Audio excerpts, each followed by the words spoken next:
प्रत्येक महिन्यानुसार या महिन्याच्या 1 तारखेलाही काही नियमांमध्ये बदल होणार आहेत. 1 मे पासून होणारे हे बदल थेट तुमच्या खिशावर परिणाम करू शकतात. जाणून घेऊयात या नियमांबाबत. 1. रिझर्व्ह बँकेचा नवीन नियम उद्यापासून म्हणजेच 1 मे 2025 पासून लागू होणार आहे. जर तुम्ही एटीएम मधून पैसे काढताय किंवा बॅलन्स चेक करताय तर तुम्हाला या नियमाबाबत माहिती असायलाच हवी. 1 मे पासून जर तुम्ही फ्री लिमिट पार केली तर एटीएमच्या प्रत्येक ट्रान्झॅक्शनवर अतिरिक्त शुल्क द्यावे लागणार आहे. पैसे काढण्याची फी 17 रुपयांवरून 19 रुपयांवर पोहोचली आहे. या व्यतिरिक्त बॅलन्स चेक करण्याची फी 6 रुपयांनी वाढून 7 रुपये झाली आहे. 2. 1 मे 2025 पासून रेल्वे तिकीट बुकिंगमध्ये मोठे बदल होणार आहेत. रेल्वेचा हा नियम तिकीट बुकिंग, तिकीट भाडे आणि रिफंड प्रोसेसवर परिणाम होणार आहे.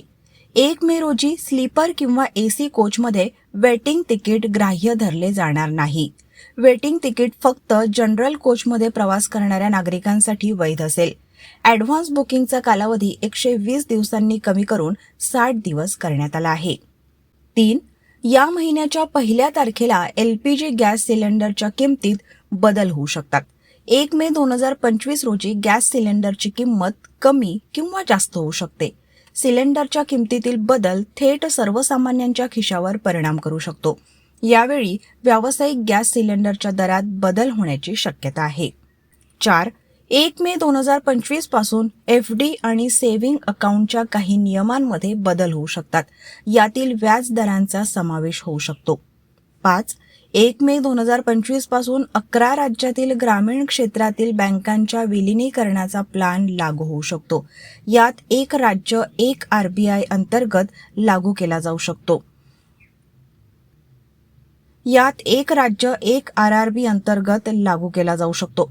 या राज्यांमध्ये आंध्र प्रदेश, उत्तर प्रदेश, पश्चिम बंगाल, बिहार, गुजरात, जम्मू काश्मीर, कर्नाटक, मध्य प्रदेश, महाराष्ट्र, ओडिशा आणि राजस्थान यांचा समावेश आहे.